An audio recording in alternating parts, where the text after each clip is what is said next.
And so it kind of takes on either a slightly green or a slightly orange cast to it. Now, it's very muted and it's grayed down.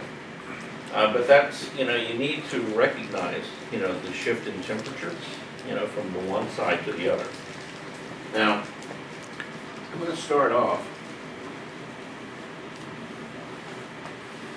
I'm going to use a little bit of that phthalo blue. I'm going to add a little bit of gray to it that I've mixed up. Is Prussian blue, you could make phthalo, you could make Prussian blue from phthalo blue by adding black? No. No? No, they're two different blues, totally.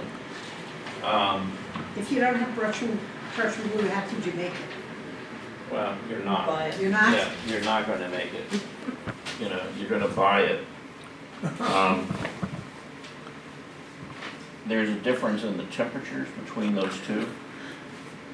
The Prussian is really more of what I would call a spectral blue. So it's a little truer blue, where the phthalo has just a slightly greenish cast to it.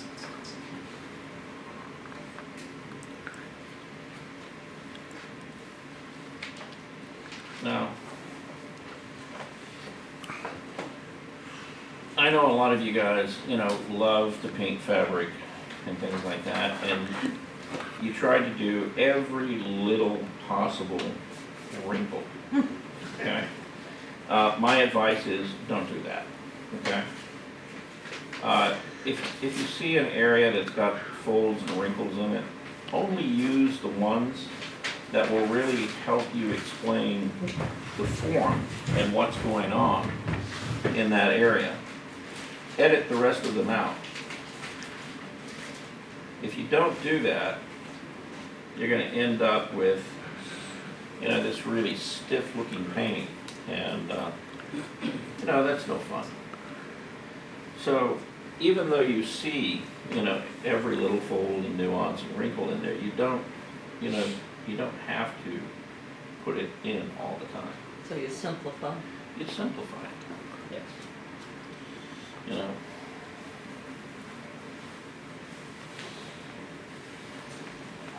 And sometimes the simpler, the better.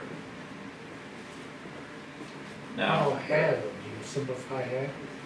Woman's yeah, hair? yeah, you can, yeah, into some fairly simple shapes.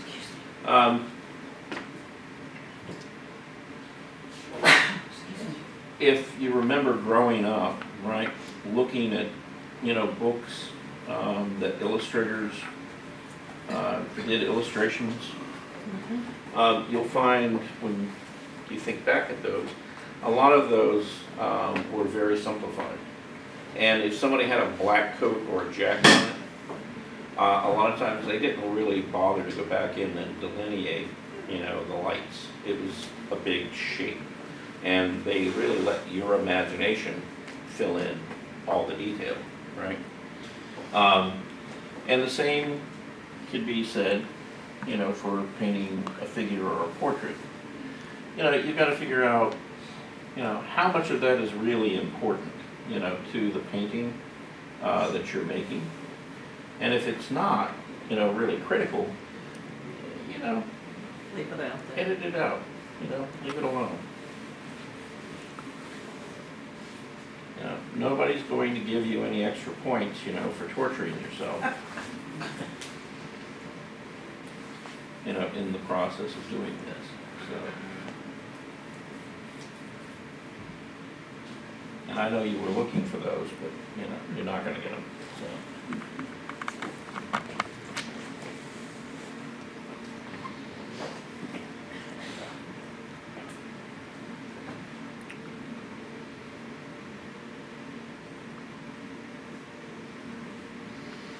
So I'm just beginning to bring up the light on some of this.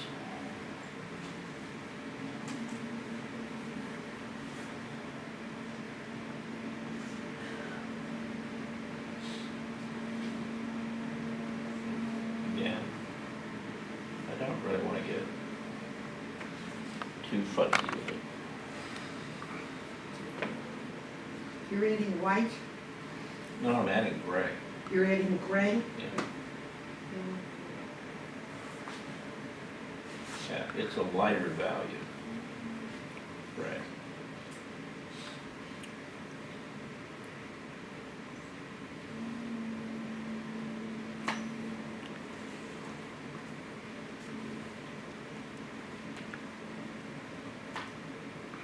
And I'm thinking, though I don't know because I haven't backed up away from it yet,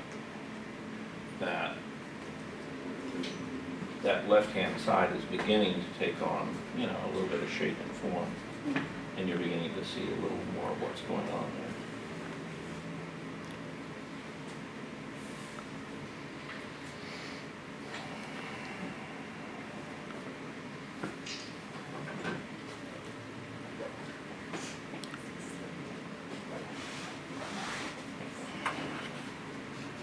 Now, let's play on the other side.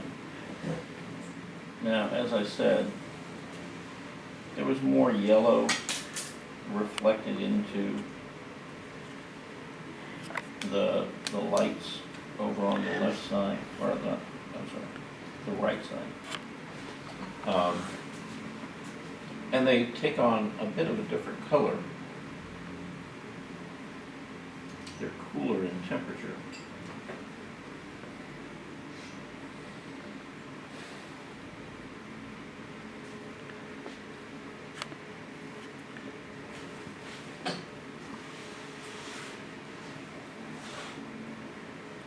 So how did you mix that? I took a little bit of the Viridian green and Mhm. added some of that yellow mixture that I had put together earlier.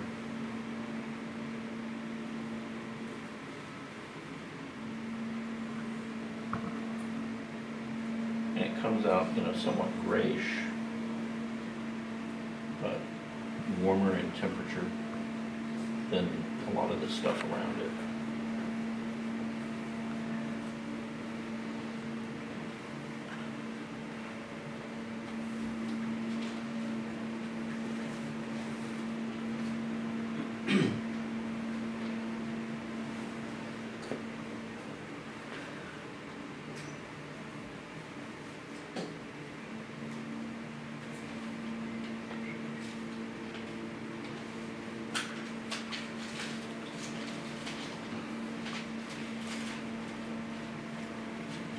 A little bit of light on that lapel.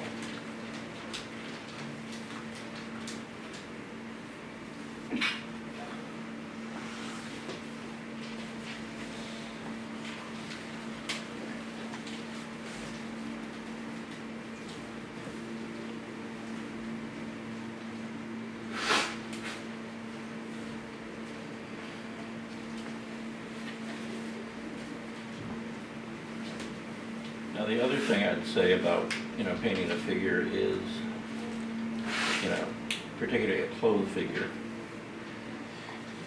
is that every time he gets back up there, things move, okay? You know, the tie shifts a little to the left, a little to the right, okay?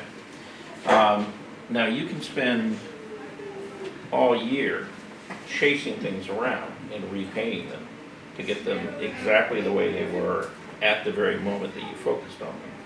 Or, you know, what you do is you indicate and you establish as much as you can in the first round, and then you leave it alone and you don't mess with it, okay? You just develop it, you don't try to move it, because, you know, if he were to get up there 2 more times today, every time, you know, those wrinkles and folds are going to fall into, you know, a different place. They're not going to be in the same place they were. So, Now these highlights are still the same that you used on the left side. yeah, there's some of that coming across. This is really, you know, the light area, and then everything over here is less than that. Now somebody's calling me.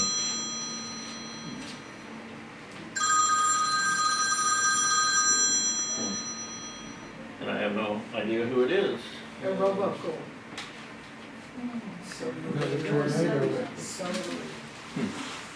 It was 00000000000. You know, it's like, okay, yeah. Don't say yes. I'm not taking that one. Don't say yes.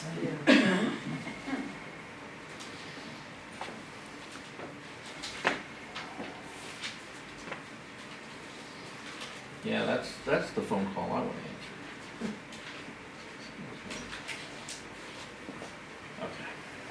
Okay. Now.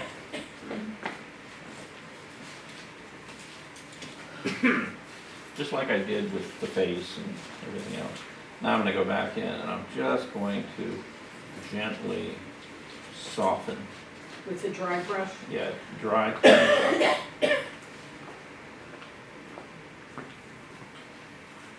See? Try to soften most of these edges here.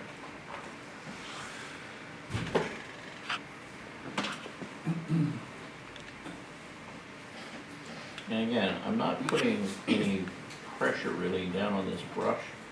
I'm really just letting it drag across the surface. So what that's doing is it's basically leveling out the paint surface.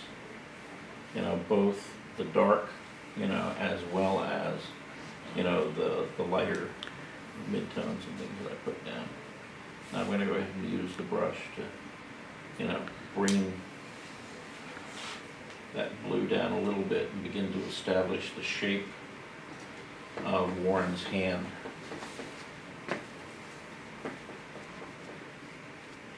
And again, I'm not worried about the outside yet.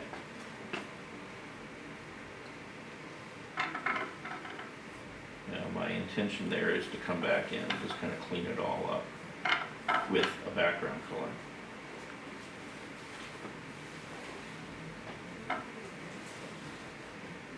So I'm really more concerned about working, you know, just really in the inside of the figure right now. So instead of taking fingers and, you know, pieces of cloth on the end of the brush to come back in to soften, that I've seen some people use, you would just use the dry brush. Yeah, if you're trying to use a rag to soften the oil paint, you're not going to have a very good time with that once you get a lot of paint on there, because then you're just pulling paint up.